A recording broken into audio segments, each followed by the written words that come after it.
দাজ্জাল এখন কোথায় আছে? উত্তর, সে পৃথিবীতেই আছে। কোথায় আছে? পৃথিবীতেই। কোথায় আল্লাহ পাক রেখেছেন আমরা জানি না, তো সে যে পৃথিবীতেই আছে তার প্রমাণ তামিম দারির একটা হাদিস। তামিম দারি রাদিয়াল্লাহু আনহু একটা দ্বীপের মধ্যে দাজ্জালকে বন্দী অবস্থা দেখেছেন। দেখে নবীর কাছে এসে বলেছেন যে আমি এটা দেখেছি। নবী সাল্লাল্লাহু আলাইহি ওয়াসাল্লাম বলেছেন, আমি তোমাদেরকে যে দাজ্জাল সম্পর্কে সতর্ক করেছিলাম এটাই সেটা, সে বের হবে অচিরেই। এবং সেদিন সে বলেছিল যে এই বাইসানের খেজুর বাগানে খেজুর থাকবে না, এখন সেখানে খেজুর নাই। সে বলেছিল তাবারিয়া হ্রদে যখন পানি থাকবে না তখন আমি বের হব, এখন তাবারিয়া হ্রদে পানি নাই, সময় ক্লোজ। সে কোথা থেকে বের হবে? উত্তর, তার বের হওয়া সম্পর্কে তিনটা বর্ণনা পাওয়া যায়। এক, সে ইস্পাহান থেকে বের হবে। ইস্পাহান হচ্ছে ইরানের একটা জায়গা। কোন জায়গা? ইরানের একটা জায়গা, এবং সেখানে ইস্পাহান নামে একটা জায়গা আছে। এমন হতেই পারে যে ইরান এই জায়গাটুকু অচিরেই বা ভবিষ্যতে ইসরায়েলের অন্তর্ভুক্ত হয়ে যেতেও পারে। কেন? 1974 সালে আরব ইসরায়েল যুদ্ধের সময় কি সিরিয়ার ওই যে আপনার গোলান মালভূমি, মিশরের সিনাই উপত্যকা, এগুলো কি ইসরায়েলের অন্তর্ভুক্ত ছিল? পড়াশোনা করেছেন কিছু?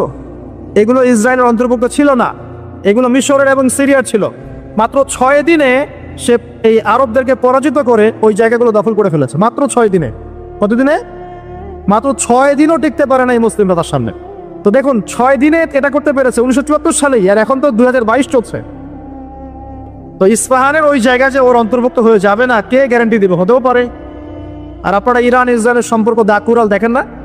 দাকুরাল সম্পর্ক কে জানে? আচ্ছা, আরেকটা বর্ণনা এসেছে সে বের হবে খোরাসান থেকে। খোরাসান মূলত এই জায়গাটুকুর মধ্যেই পড়ে যায়।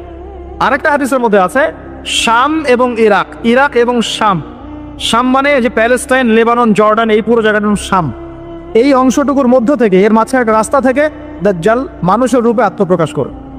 তো দেখুন, সে পৃথিবীতে আসবে, 40 দিন শাসন করবে। এই 3টা জায়গার কথা এসেছে, এই 3টা জায়গার মধ্য থেকে সে বের হবে। কিভাবে হবে আল্লাহ ভালো জানেন। এবং সেটা হবে মানুষের রূপে। কার রূপে? মানুষের রূপে। সে কি হবে? সে একজন ইহুদি যুবক হবে। কি হবে? সে কোনো খ্রিস্টান হবে না, বুদ্ধিস্ট হবে না, মুসলিম হবে না, সে অন্য কোনো রিলিজন ফলো করবে না। সে একজন ইহুদি যুবক হবে, যার চুলগুলো হবে কার্লি, মানে কোকরান। কি হবে? চুলগুলো কোকরান। তার ফিজিক্যাল স্ট্রাকচার খুব শক্ত হবে, মানে স্ট্রংলি বিল্ড, খুব শক্তিশালী। এখন নবীজি বলছেন সে কাদেরকে নিয়ে বিশ্ব শাসন করবে? উত্তর, সে জিউসদেরকে নিয়ে বিশ্ব শাসন করবে। কাদেরকে নিয়ে? জিউস কারা? জিউস মানে শুধু ইহুদিরা নয়, এটা একটা ভুল ধারণা। ইহুদিদের মধ্যে এমন অনেক অর্থোডক্স ইহুদি আছে যারা প্যালেস্টাইনিদের অধিকারের পক্ষে কথা বলে, এমনও কিছু ইহুদি আছে। তাই সব ইহুদিকে আপনি খারাপ বলতে পারবেন না, কথা বুঝতে পারছেন? কিন্তু তাদের মধ্যে একটা দল আছে যাদেরকে আমরা বলি জায়োনিস্ট। তারা পশ্চিমাদের সাথে অ্যালায়েন্স করে সারা বিশ্বটাকে শাসন করছে আর কি। এই জায়োনিস্টরাই ইনশাআল্লাহ তাআলা, এটা আমার কনসেপ্ট, আমার গবেষণা, এরাই মসিহুদ দাজ্জালকে ফলো করবে ইনশাআল্লাহ, এবং তাদেরকে নিয়ে সে পুরো ওয়ার্ল্ডটাকে শাসন করবে। আর আপনি কনক্লুশন পেলেন কি? দাজ্জালের চেয়ে বড় কোনো ফিতনা নাই। সে মানুষের রূপে এখনো বের হয় নাই, কিন্তু পৃথিবীতে আছে, বের হবে। কোন কোন জায়গা থেকে তাও বলে দিলাম। পৃথিবীতে এসে সে কি করবে? এই ম্যাসাকার করবে, এবং সে তার অনুসারীদেরকে জান্নাত দিবে, যারা ফলো করবে না ওদেরকে ধ্বংস করে ফেলবে। এবং সে কাদেরকে নিয়ে শাসন করবে এটাও আপনাকে দেখিয়ে দিলাম। এখন আসেন, সে যাদেরকে নিয়ে ওয়ার্ল্ডটাকে শাসন করবে তাদের দিকে একটু তাকিয়ে দেখি। আজকে থেকে 100 বছর আগে এই জায়নিস্ট বা জায়নিজমের সাথে যারা জড়িত, ইহুদিদের কি কোনো থাকার জায়গা ছিল? তারা কি প্যালেস্টাইনে ছিল? তাদের কি পরনে পোশাক ছিল? তারা কি সেখান থেকে প্যালেস্টাইনিদেরকে বহিষ্কার করতে পেরেছিল? 100 বছর না, আমি আপনাকে 2000 বছরের কথা বলছি। কত বছর? 2000 বছর পর্যন্ত তারা সেখানে প্রবেশ করতে পারে নাই।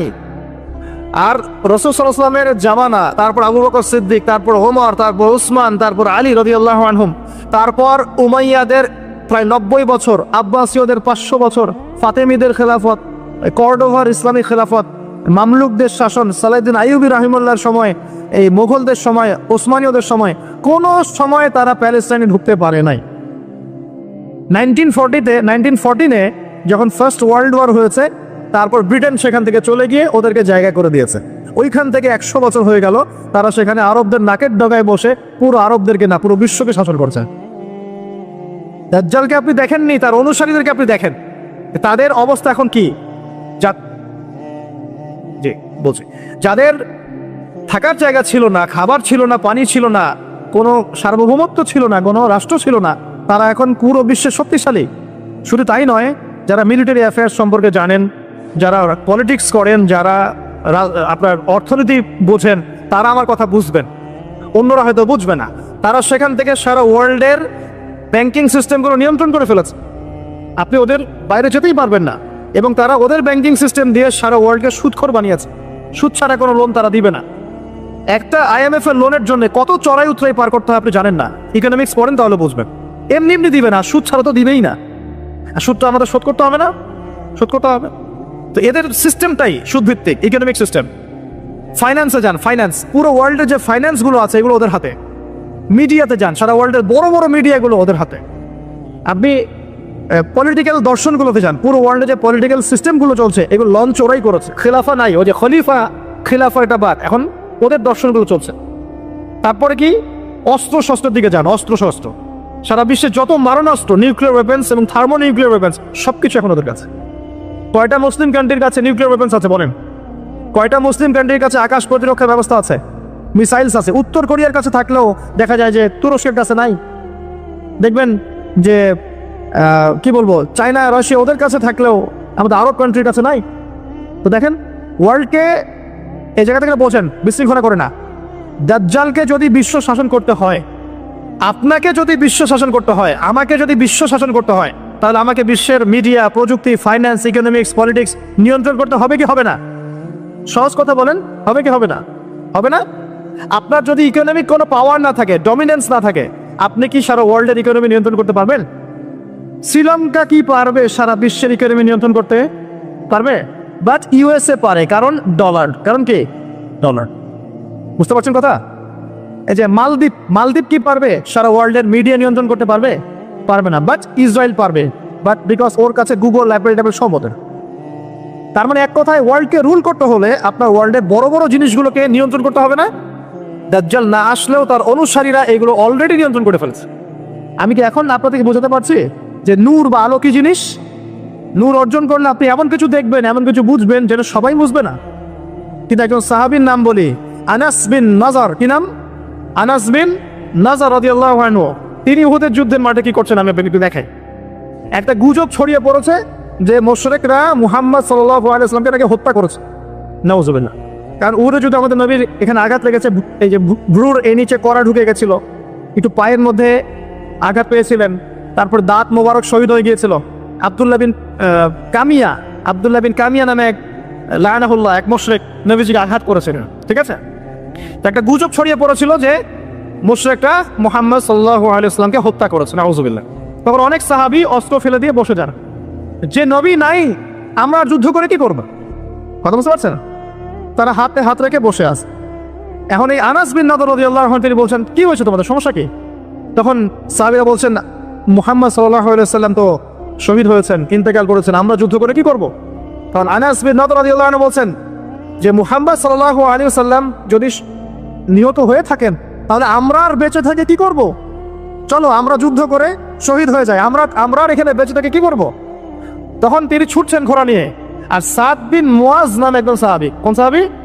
সাদ বিন মুয়াজ। এই সাহাবী বলছেন যে তুমি কোথায় ছুটছো? তখন আনাস বিন নাদর রাদিয়াল্লাহু আনহু বলছেন, আল্লাহর কসম করে বলছি, আমি উহুদ পাহাড়ের পিছন থেকে জান্নাতের ঘ্রাণ পাচ্ছি। কে বলছে এই কথা? আনাস বিন নাদর রাদিয়াল্লাহু আনহু। তিনি ছুটে গেলেন, গিয়ে বীর বিক্রমে যুদ্ধ করলেন। পরে তিনি যখন শহীদ হয়েছেন, তার লাশটাকে চেনাই যাচ্ছে না। তার লাশের মধ্যে 80টার বেশি তরবারের আঘাত ছিল। কতটা? পরে হাতের নখ, তার বোন যুদ্ধ শেষে হাতের নখ দেখে তাকে শনাক্ত করেছেন, ইনি আনাস বিন নাদর রাদিয়াল্লাহু আনহু। সবাই সবকিছু দেখবে না, সবাই সবকিছু শুনবে না। আল্লাহ পাক যাদেরকে নূর দিবেন আল্লাহর পক্ষ থেকে, তারা অনেক কিছুই দেখবে যেটা অন্যরা বুঝতে পারবে না। এখন আমি দেখালাম, সে সশরীরে এখনো বের হয় নাই, তাতে কি হয়েছে? তার অনুসারীরা কিন্তু সারা ওয়ার্ল্ডে এখন শক্তিশালী হয়ে গেছে, এবং এটা বিশ্বে প্রথমবারই হয়েছে। এর আগে কখনো হয়নি এমনটা। বরং বিশ্বে শতাব্দীর পর শতাব্দী ইহুদি খ্রিস্টানদের মধ্যে কোনো বন্ধুত্ব ছিল না, বরং এরা একে অপরের শত্রুই ছিল। 1800 শতাব্দীতে এসে 1897-এর দিকে এসে এরা এই মুভমেন্ট ফর্ম করে বিশ্বে এগিয়ে গেছে। তো ওরা যখন এত শক্তিশালী হয়েছে, আমরা এই সময় কি করছিলাম ভাই? আমরা ওই সময় আমাদের অটোম্যান খেলাফত হারিয়ে বেড়েছিলাম, প্রত্যেকটা মুসলিম কান্ট্রির মধ্যে ফাসাদ লাগিয়ে দেওয়া হয়েছিল, আমাদের আধ্যাত্মিকত্ব কমে গেছে, নামাজ ছেড়ে দিয়েছে অনেকেই, কোরআন থেকে দূরে সরে আসছি, সুন্নাহ থেকে দূরে সরে আসছি। হ্যাঁ, ইখতিলাফি মাসআলাগুলো কিনা আমরা আপোষে তর্কে লিপ্ত আছি, পলিটিক্যালি এবং ধর্মতাত্ত্বিকভাবে আমরা একে অপরের সাথে লড়াই করছি। আমরা আমাদের অরিজিনাল এনিমিদেরকে ফাইন্ড আউট করতে এখনো পারি নাই। আমরা আমাদের জীবনের লক্ষ্যটাই অনেকে বুঝতে পারি নাই, কি কারণে আমরা পৃথিবীতে এসেছি। তো শুধু হালুয়া রুটি আর শ্যামাই খেলে কি হবে? ওয়ার্ল্ড অ্যাফেয়ার্সটা বুঝতে হবে, কোরআন সুন্নাহ দিয়ে আমাকে ডিল করতে হবে। এখন প্রশ্ন হচ্ছে, এই বিষয়টা কি চিরস্থায়ী হবে? উত্তর না। মুসলিমদের উপরে যে ডমিনেন্স এবং আমাদের ব্যাকফুট চলে আসা, এটা কিন্তু চিরস্থায়ী হবে না ইনশাআল্লাহ তাআলা। ইনশাআল্লাহ তাআলা অচিরে আল্লাহ রাব্বুল আলামিন মুসলিমদের এই দুরবস্থাগুলো কাটিয়ে ফেলবেন ইনশাআল্লাহ। মুসলিমদেরকে আল্লাহ পাক ইমামুল মাহদীর নেতৃত্ব দিবেন, ঈসা ইবনে মারইয়ামকে আল্লাহ পাক আবার পাঠাবেন এবং তাদের হাতে আবারও ইনশাআল্লাহ তাআলা এই প্যালেস্টাইন মুক্ত হবে ইনশাআল্লাহ। শুধু তাই নয়, সেখান থেকে নবী ঈসা ইবনে মারইয়াম সারা বিশ্বে ইসলাম প্রতিষ্ঠা করবেন ইনশাআল্লাহ। যারা তাকে মেনে নিবে তারাও সম্মানিত হবে, যারা ইসলামকে মেনে নিবে সম্মানিত হবে, কোরআনকে মেনে নিবে সম্মানিত হবে, সুন্নাহকে মানবে সম্মানিত হবে ইনশাআল্লাহ। যারা মেনে নিবে আল্লাহ পাক তাদেরকে সম্মানিত করবেন ইনশাআল্লাহ, আর যারা মানবে না আল্লাহ পাক তাদেরকে সরিয়ে দিবেন। আল্লাহর আযাব গজব আসলে কেউ পার পাবে না ইনশাআল্লাহ। এরপর কি? এরপর মানুষ আবারও খারাপ হওয়া শুরু করবে এবং সেই খারাপ মানুষদের সামনেই কিয়ামত হয়ে যাবে। প্রিয় ভাইয়েরা, কোরআন এবং হাদিস পড়ুন এবং বুঝুন। আমাদের করণীয় কতটুকু? আমাদের করণীয় ফিক্স করে নেন। আমাদের করণীয় 1 নম্বর জ্ঞান অর্জন করা। জ্ঞান নাই, কিছুই করতে পারবো না। আর শুধু একমুখী শিক্ষা যথেষ্ট নয়, আমাদেরকে জেনারেল শিক্ষা অর্জন করতে হবে, ইসলামিক শিক্ষা অর্জন করতে হবে। দুটাকে কম্বিনেশন করে ওয়ার্ল্ডকে ডিল করতে হবে, আদারওয়াইজ সম্ভব না। 2 নম্বর আমল করতে হবে, শুধু জ্ঞান যথেষ্ট নয়, আমলের প্রয়োজন আছে, জানা অনুযায়ী আমলের প্রয়োজন আছে। 3 নম্বর রিজিকগুলো হালাল করতে হবে, হারাম রিজিকে যাওয়া যাবে না। 4 পারিবারিক আদর্শগুলো সুন্দর করতে হবে, পারিবারিক আদর্শগুলো ঠিক করেন, ইনশাআল্লাহ ইসলাম সমাজে প্রতিষ্ঠা হবে। আমর বিল মারুফ নাহি আনিল মুনকারের কাজ করতে হবে, সৎ কাজের আদেশ করতে হবে, অসৎ কাজে নিষেধ করতে হবে। 6 নম্বর মধ্যম পন্থা অবলম্বন করতে হবে, শৈথিলতাবাদী হবেন না, চরমপন্থার দিকে যাবেন না। আমি সতর্ক করছি যুবকদেরকে, ইসলামের নামে কোনো চরমপন্থার দিকে যাবে না। কারণ এতে করে যেটা হয়, একটা শান্তি শৃঙ্খলা স্থিতিশীলতাপূর্ণ রাষ্ট্রের মধ্যে ফাসাদ সৃষ্টি হয়ে যায়। এতে করে ইসলামের শত্রুরা সুযোগ নেওয়ার সুযোগ পেয়ে যাবে।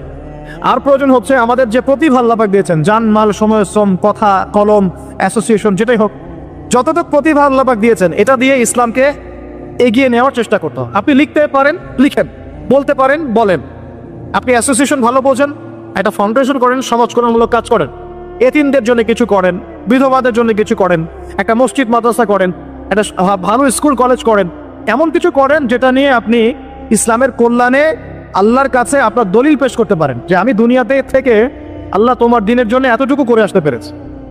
ইনশাআল্লাহ সবার ক্ষুদ্র ক্ষুদ্র প্রচেষ্টা একসাথে হলে ইসলাম বিজয়ী হবে ইনশাআল্লাহ।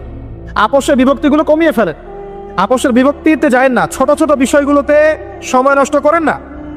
যখন সারা ওয়ার্ল্ডে মুসলিমরা মার খাচ্ছে, ইয়েমেনের বাচ্চাদের রক্ত ঝরছে, এই যে রোহিঙ্গাদের কি অবস্থা দেখেন, উইঘুরদের কি অবস্থা দেখেন, সিরিয়ার অবস্থা দেখেন, ইরাকের অবস্থা দেখেন, আর আমরা এগুলো নিয়েই পড়ে আছি। সুবহানাল্লাহ সুবহানাল্লাহ। আর যখন আমরা প্রশস্ত দৃষ্টির কথা বলছি, কিছু মানুষ এই ফ্লোটাকে থামিয়ে দেওয়ার জন্য আমাদের পিছনে এই খারেজি, এই সন্ত্রাসী, হাবিজাবি টাইটেল দিচ্ছে। কিছু সাহাবী তো এমনও ছিলেন, বদরের যুদ্ধ করতে এসেছেন, হাতের মধ্যে কিছু খেজুর আছে, খেজুর খাচ্ছেন, ফরমা খেজুর খাচ্ছেন। তখন নবী সাল্লাল্লাহু আলাইহি ওয়াসাল্লাম দাঁড়িয়ে ভাষণ দিচ্ছেন যে ওয়াসাবিকু ইলা মাগফিরাতিম মির রাব্বিকুম ওয়া জান্নাহ, ওই যে আয়াতটা আছে, তোমরা এগিয়ে চলো তোমাদের রবের ক্ষমার দিকে এবং জান্নাতের দিকে, আরদুহা কাআরদিস সামাই ওয়াল আরদ, যার প্রশস্ততা আসমান এবং জমিনের সমান। সাহাবী খেজুর খেতে খেতে খেজুরটা ফেলে দিলেন। আরেকজন সাহাবী জিজ্ঞাসা করলেন যে খেজুরটা ফেলে দিলেন কেন? তিনি বলছেন এই খেজুরগুলো খেতে অনেক সময় লেগে যাবে। নবী সাল্লাল্লাহু আলাইহি ওয়াসাল্লাম এমন কথা বলেছেন, এটা শোনার পরে আমি আর 1 সেকেন্ড নষ্ট করতে যাচ্ছি না। খেজুর ফেলে দিয়ে যুদ্ধে ঝাঁপিয়ে পড়লেন, দেন শহীদ হয়ে জান্নাতে চলে গেলেন। তারাও তো মৃত্যুর স্বাদ গ্রহণ করেছেন, তাই না? আরেকজন ইহুদি ব্যক্তি উহুদের যুদ্ধের দিন সকালবেলা মুসলিম হয়েছে। ইহুদিরা তো আমাদের চিরশত্রু, আপনারা জানেন। এটা জানার জন্য ডক্টরেট করার দরকার নেই, থিসিস করার দরকার নেই। প্যালেস্টাইনের দিকে দেখেন বুঝতে পারবেন, ফিলিস্তিনকে দেখেন বুঝতে পারবেন। অ্যামনেস্টি ইন্টারন্যাশনাল বলে একটা সংস্থা আছে না, এরা পর্যন্ত দেখলাম গতকালকে রিপোর্ট দিয়েছে যে বিগত এই 50-60 বছর ধরে এরা ফিলিস্তিনদের উপর যা নির্যাতন করেছে, এটা মানবতার ইতিহাসে কখনো পাওয়া। যাই হোক, একজন ইহুদি যুবক সকালবেলা উহুদের মাঠে আসছেন, এসে জিজ্ঞাসা করছেন যে আমার আগে কি করা উচিত, আগে কি আমি যুদ্ধে যাব না আমি আগে মুসলিম হব? সাহাবীরা তাকে বললেন আগে কালিমা শাহাদাত পড়, তারপরে উহুদের মাঠে আস। সে এসেছে এই কারণে যে নবী সাল্লাল্লাহু আলাইহি ওয়াসাল্লাম মদিনায় আছেন, মদিনায় আরো ইহুদিরা আছে, ইহুদিরাই আগে বলতো শেষ জামানে একজন নবী আসবেন যার নাম হবে আহমদ, সব মিলে গেছে, তারপরেও তারা গ্রহণ করছে না। তো এই ছেলে সত্য চিনতে পেরেছে, সে চলে আসছে সত্যের কাছে, এসে ইসলাম কবুল করে যুদ্ধ করলো, শহীদ হয়ে গেল। নবী সাল্লাল্লাহু আলাইহি ওয়াসাল্লাম দেখলেন তার লাশটা, দেখে বলছেন এই যুবক, এই ইহুদি যুবক এখানে কি করছে? সাহাবীরা বললেন সকালবেলা মুসলিম হয়েছে, যুদ্ধ করে শহীদ হয়ে গেছে ইয়া রাসূলুল্লাহ। নবীজি বললেন সাল্লাল্লাহু আলাইহি ওয়াসাল্লাম আমিলা কালিল উজরা কাসীর, সে অল্প আমল করলো কিন্তু বিশাল পুরস্কার পেয়ে গেল। জীবন তো তাদেরও ছিল। এটা তো সশস্ত্র যুদ্ধের কথা বাদ দেন, নরমালি সুমাইয়া রাদিয়াল্লাহু আনহা, আবু জাহেল তাকে নির্যাতন করছে করছে করছে, তার লজ্জাস্থানে বর্ষা ঢুকিয়ে দিয়ে, চিন্তা করতে পারেন, লজ্জাস্থানে বর্ষা নিক্ষেপ করে হত্যা করলো। সুমাইয়া রাদিয়াল্লাহু আনহা দেখতে কালো বর্ণের, চেহারা সুন্দর নয়, হয়তো বা আপনার মতো সুন্দর নয়, জান্নাতে এখন হাসছে ইনশাআল্লাহ তাআলা। তার স্বামী ইয়াসের, আবু জাহেল তাকে পিটাতে পিটাতে মেরে ফেললো, সে মারা গেল, শহীদ হয়ে গেল। অনেক ওলামায়ে কেরামকে, ইমাম মুজতাহিদ মুহাদ্দিস দেখবেন সারাটা জীবন এত মেহনত করেছেন দিনের জন্য, বিয়ে শাদী করার সময় পান নাই, এমনও আছেন ইমাম এবং মুহাদ্দিস। জীবন তো তাদেরও ছিল। শুধু সাহাবী কেন, তাবেঈদের দিকে তাকান, তাবেঈন তাকান, আমাদের চার ইমামের দিকে তাকান। আবু হানিফা রাহিমাহুল্লাহ শেষ বয়সে জেলখানায়, কথিত আছে বিষ প্রয়োগে তাকে হত্যা করা হয়েছে। তার টাকা অভাব ছিল না, তিনি কিন্তু আমার মতো অত দরিদ্র ছিলেন না। আল্লাহ পাক তাকে সম্পদও দিয়েছিলেন, সমস্ত সম্পদ বিলিয়ে দিয়েছেন দিনের জন্য। ইমাম শাফিঈ রাহিমাহুল্লাহ, তার দিকে তাকান। আহমদ বিন হাম্বল রাহিমাহুল্লাহ, তার দিকে তাকান। তাকে পিটানো হচ্ছে আর বাগদাদের রাস্তায় ধর্মা হচ্ছে, কারণ সমাজের মানুষ ফতোয়া দিয়েছে একটা, তিনি ফতোয়া দিয়েছেন আরেকটা। ওই যে হিন্না প্রথা আর ঠিকা বিবাহ নিয়ে তিনি বলছেন ই'লামু ইয়া আহলা বাগদাদ, হে বাগদাদের মানুষরা জেনে রাখো যে আমি কোশ্চেন কালেও এই প্রথাকে জায়েজ করলাম না, তোমরা চিনে রাখো যে আমার নাম আহমদ। জীবন তাদেরও ছিল। ইমাম মালিক রাহিমাহুল্লাহ, তাকে এত মার দেওয়া হয়েছিল, হাত বাঁধতে পারতেন না নামাজের মতো, নামাজে হাত বাঁধতে পারতেন না। সাহাবীদের থেকে নেন, তাবেঈ থেকে নেন, তাবেঈ থেকে নেন, মুজতাহিদ ইমাম থেকে নেন, দুনিয়ার জীবন তারাও কিন্তু ভোগ করেছেন আর আমরাও ভোগ করছি। আমাদের ভোগের সিস্টেমটা দেখেন, তাদের ভোগের সিস্টেমটা দেখেন। আমরা বাঁচছি দুনিয়ার জন্য, তারা বেঁচেছে পরকালের জন্য। আমরা দুনিয়ায় বাঁচছি দুনিয়ার জন্য, দুনিয়ার একটা চাকরি, একটা ব্যবসা, একটা পরিবার, একটা স্ট্যাটাস, বাড়ি গাড়ি, টাকা কড়ি, সম্পত্তি, এগুলোর জন্য। কিন্তু তারা বেঁচেছেন আল্লাহর জন্য, পরকালের জন্য। যে ব্যক্তি দুনিয়ার জন্য দুনিয়া করে, আল্লাহ পাক তাকে ইহকাল পরকাল দুনিয়া নষ্ট করে দিবেন। যে ব্যক্তি পরকালের জন্য দুনিয়া করবে, আল্লাহ পাক তার দুনিয়া গুছিয়ে দিবেন, আখিরাতও গুছিয়ে দিবেন ইনশাআল্লাহ। প্রথম কথা হচ্ছে এই যে দুনিয়ার জীবনকে প্রাধান্য দেওয়া যাবে না। দুনিয়ার জীবনে প্রত্যেকটা কাজ আপনি একটা উদ্দেশ্যে করবেন, সেটা হচ্ছে আল্লাহ সন্তুষ্ট। বিয়ে শাদী করেছি কেন? আল্লাহর জন্যে। পরিবার গঠন করেছি কেন? আল্লাহর জন্যে। সন্তান নিয়েছি কেন? আল্লাহর জন্যে। দিন শিখেছি কেন? ইলম শিখেছি কেন? আল্লাহর জন্যে। চাকরি কেন করি? আল্লাহর জন্যে। প্রতিটা কাজ ইবাদত হবে যদি আপনি মুহাম্মদ সাল্লাল্লাহু আলাইহি ওয়াসাল্লামের তরিকা মেনে চলেন। একটা বিষয় বোঝার বাকি আছে আমাদের, দুনিয়ার জীবনটা 1 সেকেন্ডের জীবন। আল্লাহ পাক সূরা হাদীদের মধ্যে বলেছেন ই'লামু আন্নামাল হায়াতুদ দুনিয়া লা'iবun ওয়া লাহব ওয়া জিনাতুন ওয়া তাফাখুরুন বাইনাকুম ওয়া তাকাসুরun ফিল আমওয়ালি ওয়াল আওলাদি কামাসালি গায়যিন আ'জাবাল কুফফারা নাবাত ثم يهيج فتراه مصفرا ثم يكون حطاما وفي الآخرة عذاب شديد ومغفرة من الله ورضوان وما الحياة الدنيا إلا متاع الغرور। আল্লাহ পাক বলছেন জেনে রাখো তোমরা সবাই, এই জমিনবাসী, এই দুনিয়ার হায়াতটা খেলা। খেলা মানে কি দেখেন, ছোট্ট বাচ্চারা খেলা ছাড়া কিছু বোঝে? ওর কাছে দুনিয়া ওইটাই। দুনিয়ার প্রথম স্টেজ খেলা।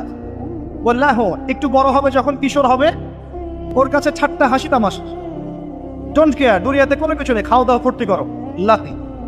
আর একটু বড় হবে ওয়াজিনাতুন তাফাখুরুন বাইনাকুম ওয়া তাকাসুর, একটু বড় হবে তখন বাড়ি গাড়ি স্ট্যাটাস সৌন্দর্য চাকচিক্য প্রতিযোগিতা তাফাখুরুম বাইনাকুম ওয়া তাকাসুর, এভাবে দুনিয়ার জীবন যাচ্ছে। এই এক্সাম্পলটা আল্লাহ পাক দিয়েছেন এমনভাবে যে একটা ভূমি ছিল অনুর্বর, বৃষ্টি হলো, সেখানে সবুজ শ্যামল ফসল ফলত, এক পর্যায়ে ফসলটা আস্তে আস্তে হলুদ বর্ণ ধারণ করলো এবং সেটাকে কেটে ফেলা হলো, তারপর শুধু খড়কুটা বাকি থাকলো। এই হলো দুনিয়ার জীবনের এক্সাম্পল। এরপর পরকালে বাকি আছে দুইটা জিনিস, হয় ক্ষমা, রিদওয়ান মাগফিরাত ক্ষমা, অথবা আযাবুন শাদীদ। আমাদেরকে মাথায় ইনস্টল করতে হবে, দুনিয়াতে আমরা কেউ থাকতে আসি নাই। প্রথম কথা, এখানে আমরা এসেছি বড়জোর 60, 70, 100 বছরের হায়াত নিয়ে, যার মধ্যে মোটামুটি ভাবে 30, 40, 50 বছর চলে গেছে, কারো 20 বছর 25 বছর চলে গেছে, বুঝতে না বুঝতেই চলে গেছে, মানে ভালো মন্দ বোঝার আগেই শেষ। যদি তার বয়স হয় 60 বছর, তাহলে এখন বাকি আছে 30 বছর। এই ব্যক্তি যদি ঠান্ডা মাথায় রাতের বেলা চিন্তা করে, এই 30 বছর যে আমার চলে গেছে, আমার অ্যাপ্রক্সিমেটলি 30 বছর বাকি আছে। বাকি আছে বুঝলাম, যা চলে গেছে, এই চলে যাওয়া 30 বছরে আমি 10 বার জেনা করেছি, 20 বার মদ খেয়েছি, ঠিক আছে, মানুষের সম্পদ আত্মসাৎ করে খেয়েছি, পরকিয়া করেছি, চুরি করেছি, ডাকাতি করেছি, মিথ্যা বলেছি, নামাজ পড়ি নাই, রোজা রাখি নাই। আমরা প্রত্যেকে যদি আমলনামা ঘাটি আজকে রাত্রে, এরকম একটা লিস্ট আমরা তৈরি করতে পারব। আজকে রাত্রে বাসায় ফিরে গিয়ে প্রত্যেকে যদি একটা আমলনামা ঘাটতে চাই, চোখ বন্ধ করে চিন্তা করি যে এই 30 বছর আমি কি কি করেছি, দেখবেন আপনি জেনার পাপ পাবেন, মাদকের পাপ পাবেন, অন্যের সম্পদ আত্মসাতের পাপ পাবেন, নামাজ না পড়ার পাপ পাবেন, রোজা রাখেন নাই, যাকাত দেন নাই, কোনো কোনো ক্ষেত্রে মিথ্যা বলেছেন, প্রতারণা করেছেন, মানুষের সম্পদ লুটে পুটে খেয়েছেন, অনেক কিছু করেছেন। কিন্তু আমাদের চলাফেরা দেখলে মনে হয় যে আমরা কোনো পাপ করিনি। এই জায়গায় ঠান্ডা মাথা চিন্তা করে আপনি দেখবেন পাপ দুই রকম। কয় রকম? দুই রকম। আপনি দেখবেন আল্লাহর সাথে জড়িত কিছু পাপ পাবেন, নামাজ পড়েন নাই, রোজা রাখেন নাই, মিথ্যা বলেছেন, ইত্যাদি ইত্যাদি। কিছু পাপ পাবেন আল্লাহর সাথে জড়িত, কিছু পাবেন মানুষের সাথে জড়িত। আল্লাহর সাথে জড়িত পাপগুলো ক্ষমা নেওয়া খুব সহজ।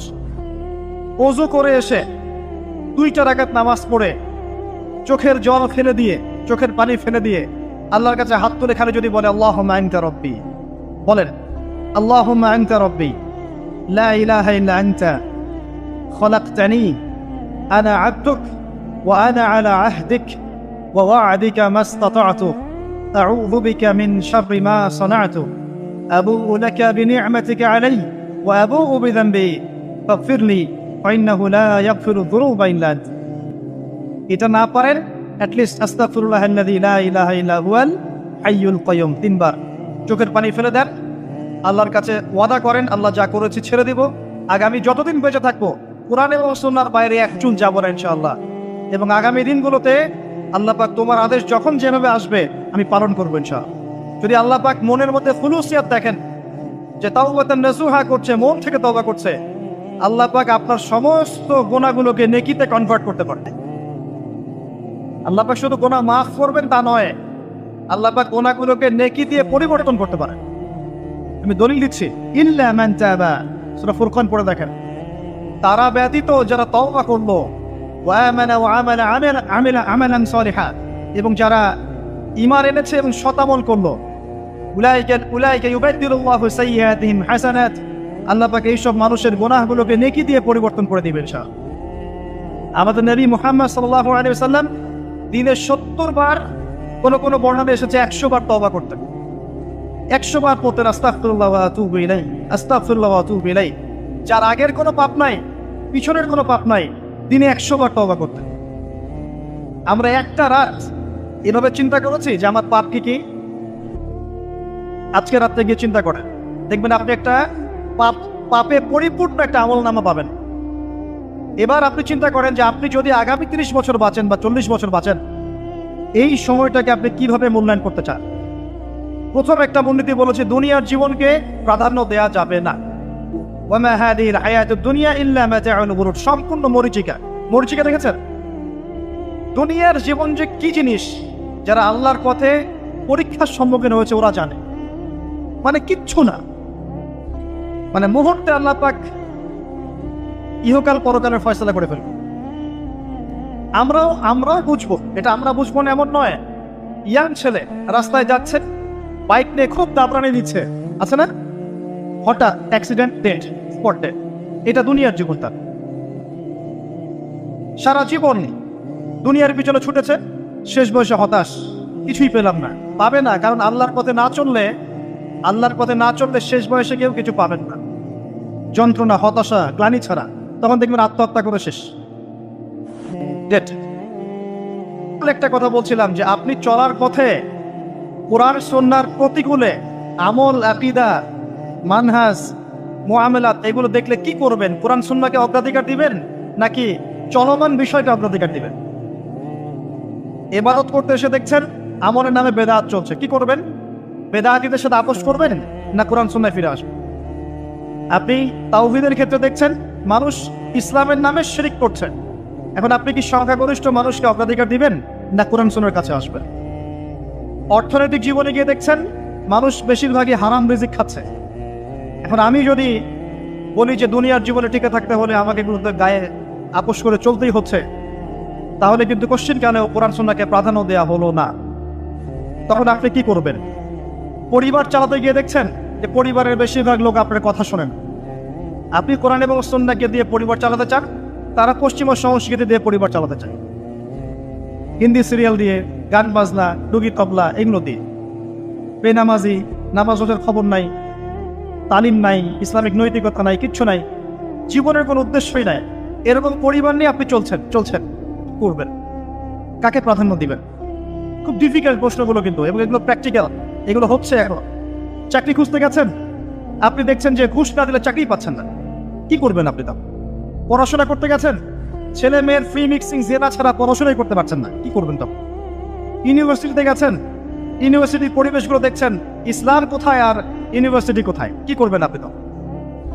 প্রত্যেকটা জায়গায় আপনাকে সিদ্ধান্ত নিতে হবে যে আমি প্রতিটা জায়গায় কোরআন এবং সুন্নাহর সাথে আপোষ করব নাকি চলমান এই জাহিলিয়াতের সাথে আপোষ করব, কোনটা করব?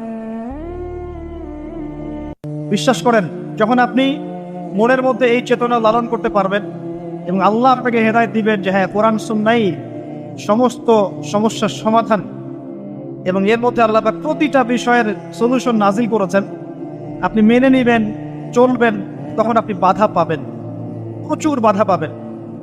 প্রথম বাধা পাবেন আপনার পরিবার থেকে, এরপরে বাধা পাবেন আপনার সমাজ থেকে, বাধা পাবেন ধর্ম নেতাদের থেকেও, পরবর্তীতে বাধা পাবেন ফেরাউন নমরুদদের থেকে। কি করবেন? ডিসিশনগুলো খুব ইম্পর্টেন্ট, কারণ মনে রাখবেন কবরে 3টা প্রশ্ন হবে। মান রব্বুক, সেই উত্তর দিতে পারবে যে পৃথিবীতে আল্লাহর সাথে শিরক করে নাই। সিম্পল, যে তাওহীদের উপর ছিল, শিরক করেনি, উত্তর দিতে পারবে ইনশাআল্লাহ রব্বি আল্লাহ। পৃথিবীতে যে আল্লাহর সাথে শিরক করেছে সে কোশ্চেন কেন উত্তর দিতে পারবে না। শিরক করে মারা গেছে, তওবা করে নাই, উত্তর দিতে পারবে না ইনশাআল্লাহ। মা দীনুক, পৃথিবীতে যে দিন ইসলামকে চূড়ান্ত সত্য রূপে মেনে নেয়নি, পরিপূর্ণ দিন পালন করার চেষ্টা করে নাই, কোশ্চিন কানেও মা দীনুক উত্তর দিতে পারবে না। ইসলামকে ঠাট্টা বিদ্রুপের ছলে হাসি তামাশায় গ্রহণ করেছে, সে কখনো উত্তর দিতে পারবে না। মান নবিয়ুক, পৃথিবীতে যে ব্যক্তি নবী সাল্লাল্লাহু আলাইহি ওয়াসাল্লামের সুন্নাহ মেনে চলেনি, জীবনে চলার পথে নবীর সুন্নাহকে পরোয়া করে নাই, অন্যের আদর্শ গ্রহণ করেছে, সে কোশ্চিন কানেও মান নবিয়ুক উত্তর দিতে পারবে না। কারা পারবে তাহলে? 1 নম্বর তাওহীদ পন্থীরা পারবে, 2 নম্বর যারা পরিপূর্ণরূপে ইসলাম পালন করেছে এরা পারবে, 3 নম্বর যারা মুহাম্মদ সাল্লাল্লাহু আলাইহি ওয়াসাল্লামের সুন্নাহর উপর টিকে ছিল এরা পারবে। ওয়া মা খালাকতুল জিন্না ওয়াল ইনসা ইল্লা লিয়াবুদুন, শুধুমাত্র ইবাদত করার জন্যই আল্লাহ পাক জিন এবং মানুষ জাতিকে সৃষ্টি করেছেন।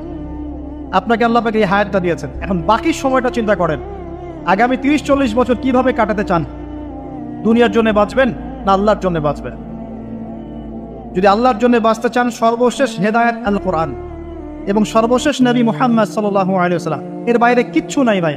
সারা দুনিয়ার মানুষ মিলে যদি বলে যে কোরআন সুন্নাহর মধ্যে আছে সুদ হারাম, কিন্তু সুদ হালাল, হালাল হালাল, কোশ্চিন কালে হালাল হবে না।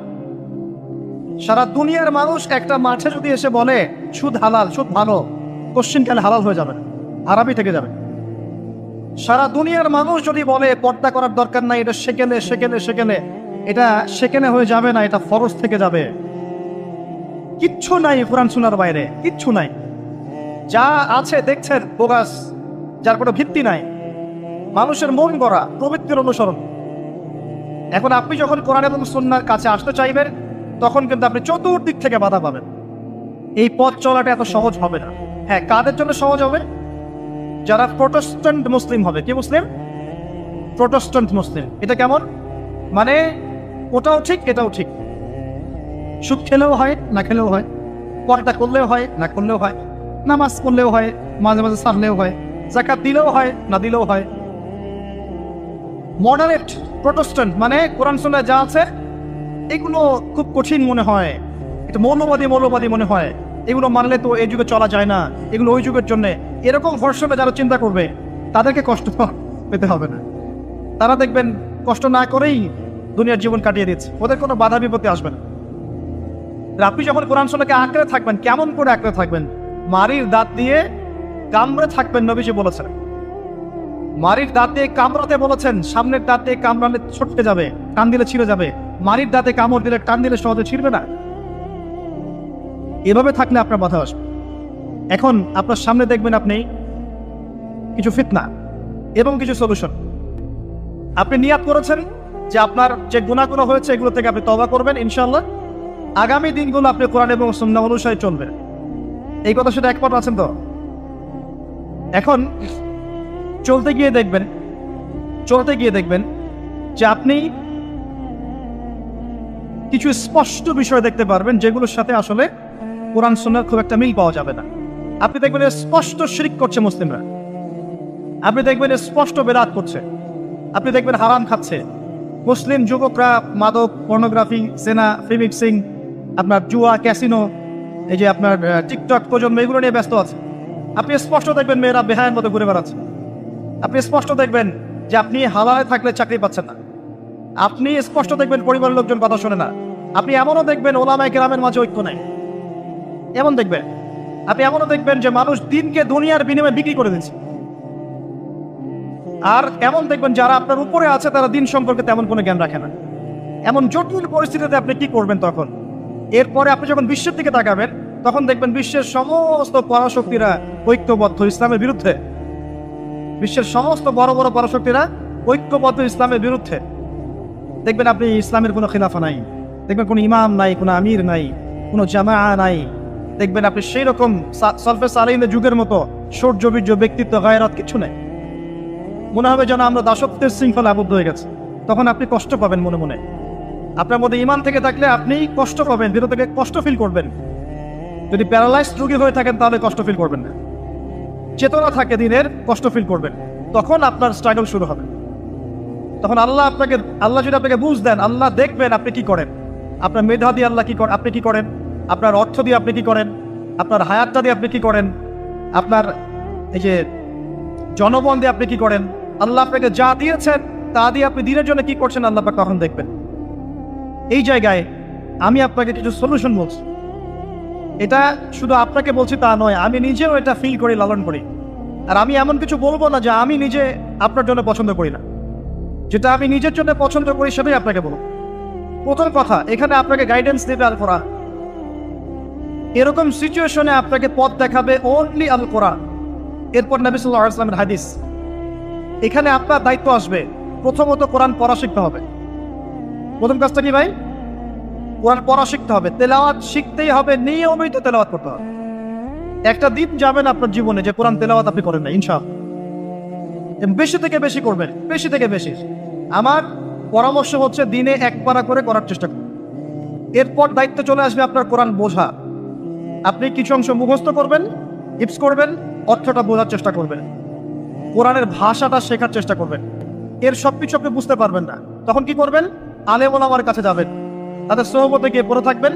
যে বিষয়টা বুঝতে পারছেন না জিজ্ঞাসা করে জেনে নেবেন। ফাসআলু আহলা যিকরি ইন কুনতুম লা তা'লামুন। এরপর কোরআনের আদেশ নিষেধগুলো আপনি মেনে চলবেন নিজের পরিবারে এবং নিজের অধীনস্থদের মধ্যে। এরপরে আপনি থেমে যাবেন না। কোরআনের দাওয়াত আপনি যতটুকু জানেন এটা মানুষের কাছে প্রচার করবেন, মাদ্রাসা করবেন, মসজিদ আবাদ করবেন, মক্তব চালু করবেন, কোরআনের একটা রেভলিউশন ক্রিয়েট করবেন। কোরআনের জন্য আপনার জান, মাল, অর্থ বিলিয়ে দিবেন।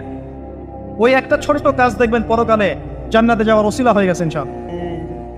তারপর আপনি সুন্নতকে পাবেন, ওই সুন্নতের উপরে আপনার 24 ঘন্টাকে সাজাবেন, দিন রাত প্রতিটা আমল আপনি সুন্নাহ অনুযায়ী করার চেষ্টা করবেন। এরপরে গিয়ে আপনার দায়িত্ব আরো বাড়বে। এরপর দায়িত্ব চলে আসবে উম্মাহ কেন্দ্রিক। আপনার তাসকিয়া অর্জন করতে হবে, আত্মশুদ্ধি অর্জন করতে হলে সবসময় পরকালের ফিকির করতে হয়, মৌতের স্মরণ করতে হয়, বেশি বেশি কোরআন তেলাওয়াত করতে হয়, এতিমের মাথায় হাত বোলাতে হয়, আপনার সাদাকা বেশি বেশি করতে হয়, মাঝে মাঝে রোজা রাখতে হয়। এগুলো করতে থাকলে আল্লাহর জিকির বেশি বেশি করতে হয়, আল্লাহর ধ্যান করতে হয়, আল্লাহকে ডাকতে হয়, দোয়া করতে হয়, আত্মশুদ্ধি অর্জন হবে। একই সাথে আপনার অন্তর থেকে হিংসা, বিদ্বেষ, এই যে গীবত, রিয়া, অহংকার, সমালোচনার সংস্কৃতি দূর করতে হবে। নাই, দিনে কোনো জবরদস্তি নাই।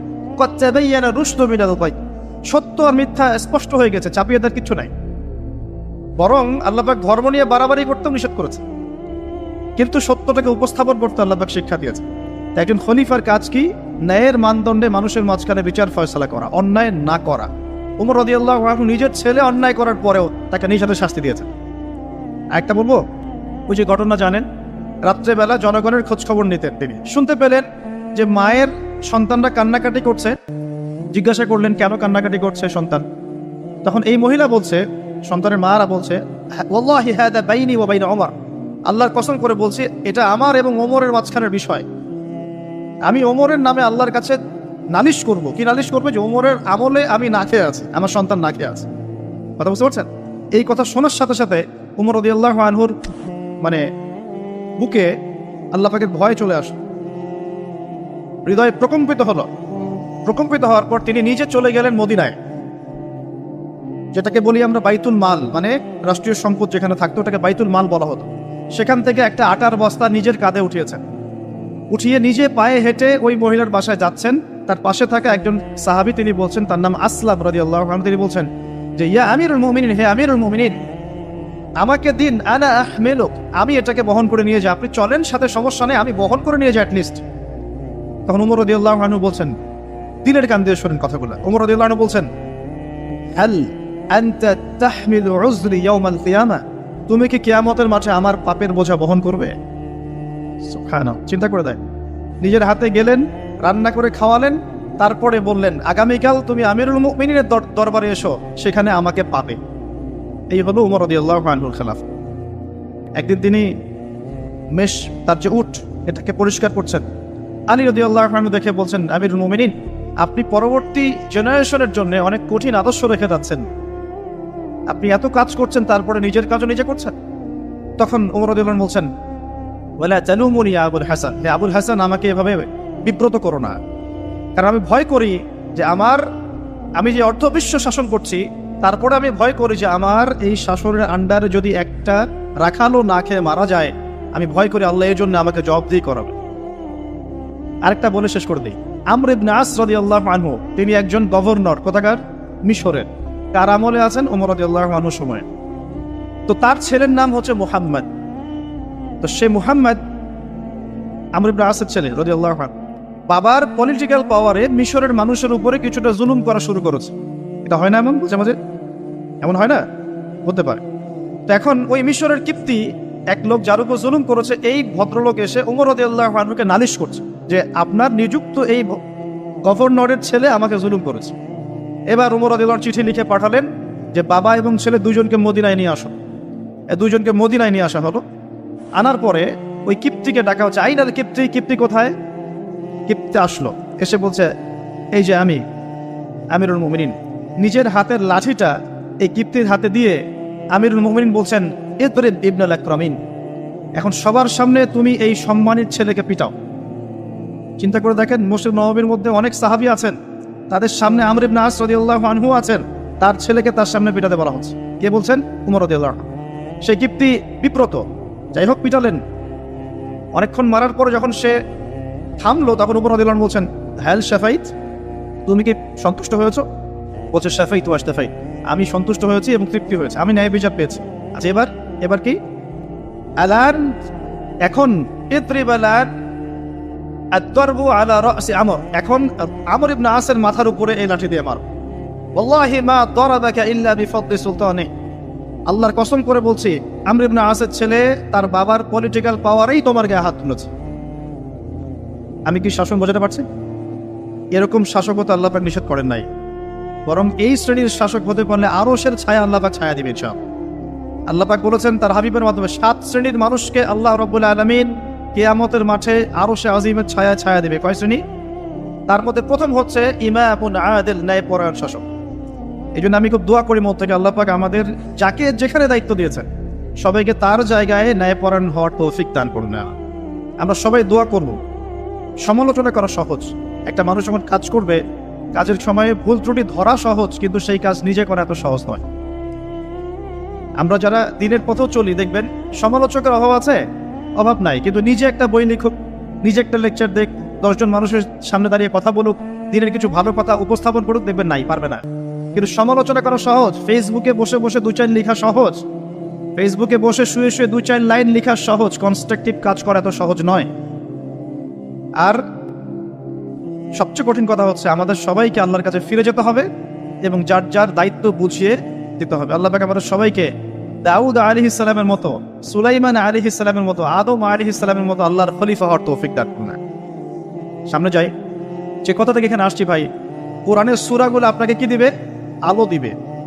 তো নূর, সূরা নূরের প্রথমেই আল্লাহ পাক আলোর কথা আলোচনা করছেন।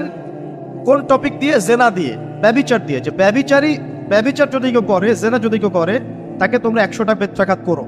এটি ইসলামিক লস। এখন সারা বিশ্বের খুব কম জায়গায় এটার ইমপ্লিমেন্টেশন আছে, তবে ইনশাআল্লাহ তাআলা যখন ইমামুল মাহদী আসবেন, ঈসা ইবনে মারিয়াম আসবেন, তখন আবারও এটা বাস্তবায়িত হবে ইনশাআল্লাহ। এটা আগে ছিল, এখন নাই সব জায়গায়। যাই হোক, আসমানে আছে, পৃথিবীতে যদি নাও হয় আসমানে শাস্তি হবে ইনশাআল্লাহ। যখনই আল্লাহ পাকের ওই সুন্নাহ, যখনই মুসলিমরাও, অমুসলিমরা তো আছেই, মুসলিমরাও যদি আল্লাহর বিধান থেকে সরে গিয়েছে, আল্লাহ পাক ওদেরকেও সরিয়ে দিয়েছেন, নতুন সম্প্রদায় নিয়ে এসেছে। এটাই সভ্যতার সংকট। আপনার কথাটা ভালো করে বোঝেন, অমুসলিমদের কথা বাদ দেন। মুসলিমরা যখন দায়িত্ব পেয়েছে মুহাম্মদ সাল্লাল্লাহু আলাইহি ওয়াসাল্লামের সময় থেকে নিয়ে, তখন মুসলিমরাও যদি আল্লাহ এবং তার রাসূলের অবাধ্যতা করেছে, আল্লাহ পাক মুসলিমদেরকেও সরিয়ে দিয়েছেন, অন্য নতুন প্রজন্মকে নিয়ে এসেছেন। এটা আল্লাহর সুন্নাত, মনে রাখবেন। আব্বাসীয়রাও সরে গেছে, এদিকে দায়িত্ব চলে আসলো মামলুকদের হাতে। মামলুক মানে দাস। ইলতুৎমিশের নাম শুনেছেন? নাম শোনেন নাই? তারা যখন ক্ষমতা নিয়েছেন, কুতুবউদ্দিন আইবেক নাম শোনেন নাই? কুতুব মিনার, তারা মামলুক ছিলেন, তাদের হাতে আল্লাহ পাক ক্ষমতা দিয়েছেন। মিশরের এই মামলুকরা বিশ্ব চালিয়েছে কিছুদিন, কর্ডোভার মুসলিমরা শাসন করেছে কিছুদিন, মাঝখান থেকে ফাতেমিরা খেলাফত নিয়েছিল কিছুদিন। তারপরে যখন চতুর্মুখী ক্রুসেডগুলো হচ্ছিল, ক্রুসেডারদের আক্রমণ বেশি হচ্ছে, মঙ্গোলিয়ানদের আক্রমণ বেশি হচ্ছে, তখন আল্লাহ পাক উসমানীয় খেলাফত নিয়ে এসেছেন। এই যে দেখছেন না কুরুলুস উসমান, দেখেছেন না কুরুলুস? তারপরে যে আর্তুগুল দেখেছেন না? এগুলো হিস্ট্রি পড়বেন। আর্তুগুল গাজীর ছেলে কুরুলুস তো বীরত্বের কথা। উসমান গাজী, তার হাত ধরে অটোমান এম্পায়ার প্রতিষ্ঠা হয়েছে। কত বছর শাসন করেছে তারা? কত বছর? তারও বেশ, 600+ তারা শাসন করেছে। এদের মধ্যেও প্রথম দিকে শক্তি ছিল, ক্ষমতা ছিল, আস্তে আস্তে এরা দুনিয়া পূজারি হয়, ক্ষমতা চলে যায়। একই সুন্নাহ, সভ্যতার এই টোটাল সংকটের চিত্র একই। যখনই মানব জাতি আল্লাহর বিধান মেনেছে, রাসূলের আনুগত্য করেছে, আল্লাহর দেখানো পথে চলেছে, আল্লাহ দুনিয়াতে সম্মান দিয়েছেন, পরকালে জান্নাত দিয়েছেন। আর যখনই কোনো জাতি হোক, সেটা মুসলিমরাও, যখনই আল্লাহর বিধান মানে নাই, রাসূলকে মানে নাই, প্রবৃত্তির আনুগত্য করেছে, তখন আল্লাহ রাব্বুল আলামিন তাদেরকে সরিয়ে দিয়েছে। এখন ওসমানীয়দের পতন হয়ে গেল ফার্স্ট ওয়ার্ল্ড ওয়ারের পরে, প্রথম বিশ্বযুদ্ধের পরে। এটা একটা বিস্ময়কর বিষয়। 2 জন ব্যক্তির হত্যাকাণ্ডকে কেন্দ্র করে আস্তে আস্তে যুদ্ধে জড়িয়ে যাচ্ছে অস্ট্রিয়া, হাঙ্গেরি, তারপরে এদিকে আপনার সোভিয়েত ইউনিয়ন, জার্মানি, এদিকে ব্রিটেন, পরে আসছে আমেরিকা, এদিকে ফ্রান্স। সবাই মারামারি করতে করতে করতে 4-5-6 বছরের ব্যবধানে দেখলেন যে আপনি মাশাআল্লাহ 3-4 কোটি মানুষ মরে শেষ। First world war history. আবার ওই একই চেতনা থেকেই হিটলার চিন্তা করছিল যে আমার হারানো জায়গাগুলো ফিরে পেতে হবে। একটা এক্সট্রিম জাতীয়তাবাদের চেতনায় সে পরবর্তীতে আবার জার্মানদেরকে ঐক্যবদ্ধ করতে থাকে। অভ্যন্তরীণ বিষয়গুলোকে ডিল করার পরে সে যখন পলিটিক্যাল ক্ষমতায় যায়, সে তখন ওই হারানো জায়গাগুলো ফিরে পাওয়ার চেষ্টা করতে থাকে, সামরিক বাহিনী শক্তিশালী করতে থাকে। এক পর্যায়ে পোল্যান্ডকে আক্রমণ করাকে কেন্দ্র করে ব্রিটেন এবং এই ফ্রান্স এর সাথে আবার জার্মানির কমিশন শুরু হয়ে যায় দ্বিতীয় বিশ্বযুদ্ধ।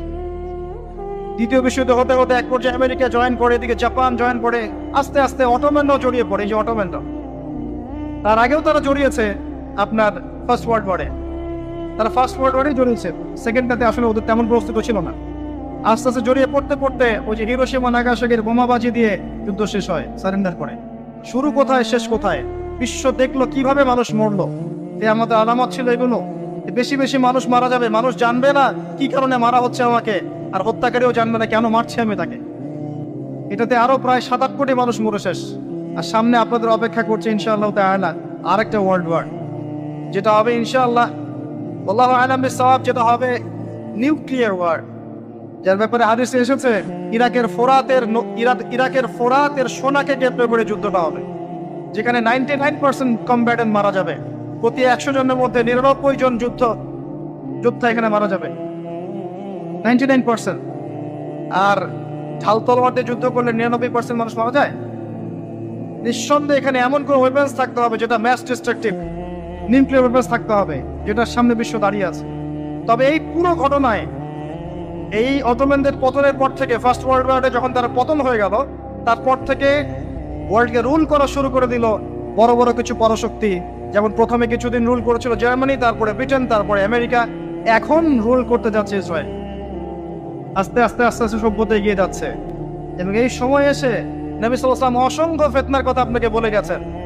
এই সময়টা আপনি পার করবেন, মানুষ সকালে মুমিন থাকবে, বিকেলে কাফের হয়ে যাবে, বিকেলে মুমিন থাকবে, সকালে কাফের হয়ে যাবে।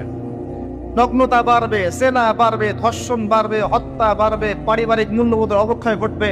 পিতাকে সন্তান হত্যা করবে, সন্তান মাকে হত্যা করবে, ভাই ভাইকে হত্যা করবে, ভাই বোনকে হত্যা করবে, ম্যাসাকার অবস্থা হবে। যত দিন যাবে নবীজি বলেছেন আস্তে আস্তে মানুষের এই ফিতনাগুলো বাড়তে থাকবে।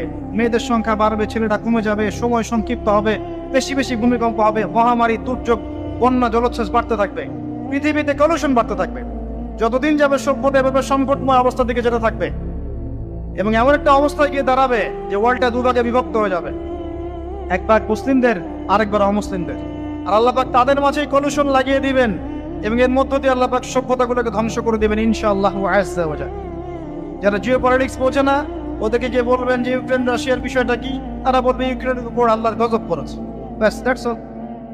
এই পুরো বিষয়গুলোর পিছনে যে একজন কলকাঠিন আছে, এটা তো তারা তাদের ইনসাইটে দেখতে পাচ্ছে না। ফার্স্ট ওয়ার্ল্ড ওয়ারের পরে সবার ক্ষতি হয়েছে, একটা রাষ্ট্রের লাভ হয়েছে। কে তারা? যাদের কোনো ল্যান্ড ছিল না, 2000 বছর উদ্বাস্তুর মতো ঘুরেছে। প্রথম বিশ্বযুদ্ধের পরে এই ওয়ার্ল্ডের সিম্পেথি নিয়ে জেরুজালেম দখল করে ফেলেছে। আমাদের বাদেরকে, বোনদেরকে নির্বিচারে হত্যা করেছে, ধর্ষণ করেছে, ভাইদেরকে বের করে দিয়েছে, আমাদের জমি তারা দখল করে নিয়েছে। ব্যাপারটা অনেকটা এমন যে আমার ঘরে একটা মেহমান এসেছে, দরজা নক করছে, আমি দরজা খুলে দিলাম, বললাম আসেন ভিতরে বসেন, নাস্তা করেন, চা খান। তারপরে সে জোর করে আমাকেই বের করে দিল, দিয়ে দরজা বন্ধ করে দিল। দরজা বন্ধ করে দিয়ে আমি এখন দরজা বাইরে থেকে নক করছি, আমার ঘর আমাকে ফেরত দেন, আর সে বলছে এ হচ্ছে সন্ত্রাসী, আমার ঘর ফেরত চাচ্ছে। এবং সারা ওয়ার্ল্ডের যত মেইন বিষয়গুলো আছে, আপনার পলিটিক্স বলেন, ইকোনমিক্স বলেন, জিও পলিটিক্স বলেন, আপনার ফাইন্যান্স বলেন, মিডিয়া প্রযুক্তি বলেন, অস্ত্রশস্ত্র বলেন, সব কিছু সে নিয়ন্ত্রণ করছে সেই শুরু থেকে। তারপর সেকেন্ড ওয়ার্ল্ড ওয়ারে পরে সে আরো শক্তিশালী হয়েছে। প্রথমে ব্রিটেনের হাত ধরে, পরে আমেরিকার হাত ধরে। এখন সে তার সর্বোচ্চ শক্তিটা প্রয়োগ করবে ইনশাআল্লাহ দেখে নিয়ে, এবং আস্তে আস্তে সে আরো এত শক্তিশালী একটা জায়গা আসবে যে তাকে ডমিনেট করা আর কারো পক্ষে পসিবল হবে না। এটা হবে, এবং এরাই তারা যারা মাসিহুদ দাজ্জালকে ফলো করবে, এবং দাজ্জাল সারা বিশ্ব শাসন করবে, কেউ তাকে ঠেকাতে পারবে না। আরে বিগত 70 বছরে যখন তারা এই কাজগুলো করেছে, তখন আমরা কি করছিলাম? আমরা ওই যে একে অপরের ভুল ধরছিলাম, আমরা একে অপরের বিরুদ্ধে নিচ্ছিলাম, একে অপরকে আমরা আন্ডারস্টিমেট করছিলাম, আমরা হালুয়া খাচ্ছিলাম, কিছু কিছু সময় জিলাপি খরমা খাচ্ছিলাম। হ্যাঁ, আমরা একে অপরে কাদা ছড়াছড়ি করতে করতে সময় নষ্ট করেছি। বিভিন্ন চেতনা স্লোগান দিয়ে দিয়ে আমরা আস্তে আস্তে সময়গুলো নষ্ট করেছি, এবং এই সময়গুলোতে ইসলামের শত্রুরা কত উঁচুতে চলে গেছে আপনি কল্পনা করতে পারেন। এখন সামনে কি? সামনে আগে এগুলোর ফল ভোগ করার জন্য প্রস্তুতি গ্রহণ করা।